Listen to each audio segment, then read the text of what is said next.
Hi hello welcome back to my YouTube channel. അപ്പം ഞാൻ ഇന്ന് വന്നിരിക്കുന്നത് ഒരു ഈവനിങ് വ്ളോഗായിട്ടാണ്. ഈ വ്ളോഗ് ഞാൻ കുറച്ച് ദിവസങ്ങൾക്ക് മുൻപേ എടുത്തു വെച്ചതാണ്. നമ്മുടെ പുസ്തക പൂജയ്ക്ക് വെക്കുന്ന ദിവസമല്ലേ, അന്നത്തെ വ്ളോഗാണ് ഇത്. ഇന്ന് എനിക്ക് ക്ലീനിങ്ങും മറ്റുമായിട്ട് ഒരുപാട് പണികളുള്ളൊരു ദിവസമായിരുന്നേ. പൊടി തട്ടലും നനച്ചു തുടയ്ക്കലും ഒക്കെ ആയിട്ട് വൈകുന്നേരമായിട്ടുണ്ട് എൻ്റെ പണികളൊക്കെ ഒന്ന് തീർന്ന് കിട്ടാനായിട്ട്. അങ്ങനെ അതൊക്കെ കഴിഞ്ഞേരെ കുളിച്ച് വന്ന് ഇതാ ഞാൻ സോഫേൻ്റെ കുഷ്യനൊക്കെ എടുത്ത് വെക്കുകയാണ്. ഞാനിത് രാവിലെ വെയിലത്തിട്ടാട്ടോ, ഏതായാലും ക്ലീൻ ചെയ്യല്ലേ, അപ്പോൾ സോഫേൻ്റെ കുഷ്യനൊക്കെ കുറച്ച് നേരം വെയിലത്ത് കിടന്നോട്ടെ എന്ന് കരുതിയിട്ട് അങ്ങനെ ഇതാ ഞാൻ സോഫേൻ്റെ കവറും വിരിച്ചിടുന്നുണ്ട്. നിങ്ങളൊക്കെ ഇങ്ങനെ ചെയ്യാറുണ്ടോ? പുസ്തക പൂജേൻ്റെ മുമ്പ് വീടൊക്കെ ഒന്ന് വൃത്തിയാക്കാറുണ്ടോ? ഞാനിതൊരു വ്ളോഗായിട്ട് ചെയ്തിട്ടുണ്ട്, അപ്പോൾ കാണാത്തവർ കണ്ടിട്ട് വരണേ. ഈ കഴിഞ്ഞ ഓണത്തിൻ്റെ സമയത്ത് ഞാൻ ഊരി വെച്ചതായിരുന്നേ ഞങ്ങളുടെ ഊഞ്ഞാല്. അപ്പോൾ ഇന്ന് രാവിലെ പോകുമ്പോൾ സിയെ പ്രത്യേകം പറഞ്ഞിട്ടുണ്ടായിരുന്നേ ഇനി ലീവല്ലേ ഊഞ്ഞാലൊക്കെ തിരിച്ച് കെട്ടണേ എന്നൊക്കെ.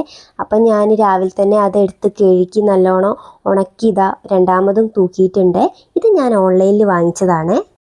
അവിടുത്തെ പണികളൊക്കെ കഴിഞ്ഞേരെ പിന്നെ ഞാൻ നേരെ വന്നത് കിച്ചണിലേക്കാണ്. അപ്പോൾ സിയ വരാനുള്ള സമയമായതുകൊണ്ട് അവൾക്ക് ഇതാ ഈവനിങ് സ്നാക്കായിട്ട് ഞാൻ ഉണ്ണിയപ്പാണ് ഉണ്ടാക്കുന്നത്. ഇതിൻ്റെ മാവൊക്കെ ഞാൻ രാവിലെ തന്നെ റെഡിയാക്കി വെച്ചിട്ടുണ്ടായിരുന്നേ. ഞാൻ പച്ചരിയല്ല ഇതിന് വേണ്ടി എടുത്തിട്ടുള്ളത്. ഞാൻ 1 കപ്പ് പത്തിരിപ്പൊടി, 1/2 കപ്പ് ഗോതമ്പ് പൊടി, 1/2 കപ്പ് മൈദപ്പൊടി എന്ന തോതിലാണ് എടുത്തിട്ടുള്ളത്.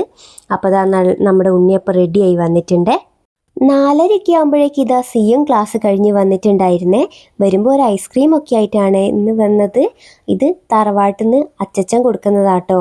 അച്ചച്ചൻ ഇങ്ങനെ പണി കഴിഞ്ഞ് വരുമ്പോൾ എന്തെങ്കിലും വാങ്ങുകയാണെങ്കിൽ ക്ലാസ് കഴിഞ്ഞ് വരുമ്പോൾ അവളുടെ കയ്യിൽ കൊടുക്കാറാണ് പതിവ്. പിന്നെ അവളെ വേഗം ഞാൻ കുളിക്കാനായിട്ട് പറഞ്ഞയച്ചിട്ടോ. ഞങ്ങൾക്ക് അമ്പലത്തിൽ പോകാനുള്ളതല്ലേ, പുസ്തകം പൂജയ്ക്ക് വെക്കണ്ടേ. അപ്പം ഞാൻ അവൾക്ക് കഴിക്കാനായിട്ട് ഓട്സിൻ്റെ ഒരു സ്മൂത്തിയാണ് ഉണ്ടാക്കുന്നത്. ഇതിൽ ഞാൻ ഓട്സ്, കാരക്ക, ബദാം, പഴം എന്നിവയാണ് ചേർത്തിട്ടുള്ളത്. പഞ്ചസാര ചേർക്കുന്നില്ലേ. അപ്പോൾ ഉണ്ണിയപ്പം അവൾക്ക് കുറച്ച് കഴിഞ്ഞിട്ട് മതി എന്ന് പറഞ്ഞിട്ടോ. അമ്പലത്തിലൊക്കെ പോയി വന്നിട്ട് നമുക്ക് ചായ കുടിക്കുമ്പോൾ അതിൻ്റെ കൂട്ടത്തിൽ കഴിക്കാമെന്നാണ് പറഞ്ഞത്. പിന്നെ സിയ വേഗം മേലൊക്കെ കഴുകി വന്നേരം സ്മൂത്തിയൊക്കെ കുടിച്ചിട്ടോ. ഞാനും ഇതാ ഡ്രസ്സൊക്കെ മാറ്റിയിട്ടുണ്ട്. ഇനി ഞങ്ങളിതാ പുസ്തകം പൊതിയാണ്. അവൾ ക്ലാസ് കഴിഞ്ഞ് വന്നേരെ കൊണ്ടുവന്ന പുസ്തകം കേട്ടോ ഞങ്ങളിതാ പൊതിഞ്ഞത്. ഇനി അതിൽ പേരൊക്കെ ഒട്ടിച്ച് ഞങ്ങൾ നേരെ ഇതാ അമ്പലത്തിൽ പോവാണ്. ഞങ്ങൾ തനിച്ചല്ല കേട്ടോ പോകുന്നത്, തറവാട്ടിൽ നിന്ന് ഏച്ചിയും മക്കളും എല്ലാവരും ഉണ്ട് കേട്ടോ. അപ്പോൾ അവരവിടെ ഞങ്ങളെ കാത്തു നിൽക്കുകയാണ്. അങ്ങനെ ഇതാ ഞങ്ങളും വീട്ടിൽ നിന്ന് ഇറങ്ങി. ഞങ്ങൾ സ്ഥിരമായിട്ട് വരുന്ന ഞങ്ങളുടെ തൊട്ടടുത്തുള്ള കരിയാത്തങ്കാവ് തന്നെയാണ് പുസ്തകം വെക്കുന്നത്. ഒരു 5:30 ആകുമ്പോഴാണ് ഞങ്ങളിവിടെ എത്തിയത്. വലിയ ആളൊന്നും ഇല്ലായിരുന്നു. അങ്ങനെ തൊഴുതൊക്കെ ഇറങ്ങിയാൽ പിന്നെ ഞങ്ങൾ നേരെ വീട്ടിലേക്ക് പോന്നേ. ഞങ്ങൾ വീട്ടിലെത്തുമ്പോഴത്തേക്കും 6 മണിയൊക്കെ കഴിഞ്ഞിട്ടുണ്ടായിരുന്നേ. പിന്നെ വേഗത സിയ ഡ്രസ്സൊക്കെ മാറി കൈയും കാലൊക്കെ കഴുകിയതാ വെളുക്ക് വെക്കുകയാണേ. അമ്പലം ഞങ്ങളുടെ തൊട്ടടുത്ത് തന്നെ ആയതുകൊണ്ട് ഭക്തിഗാനം നന്നായിട്ട് വീട്ടിലേക്ക് കേൾക്കുന്നുണ്ട്.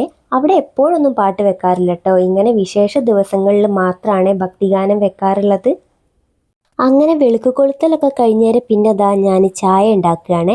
നേരത്തെ ഉണ്ണിയപ്പം ഉണ്ടാക്കി വെച്ചതല്ലാതെ ഞങ്ങളാരും കഴിച്ചിട്ടില്ലായിരുന്നല്ലോ.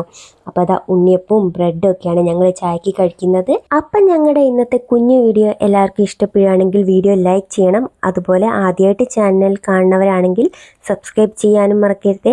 അടുത്ത വീഡിയോയിൽ കാണുന്നവരെ ബായ്.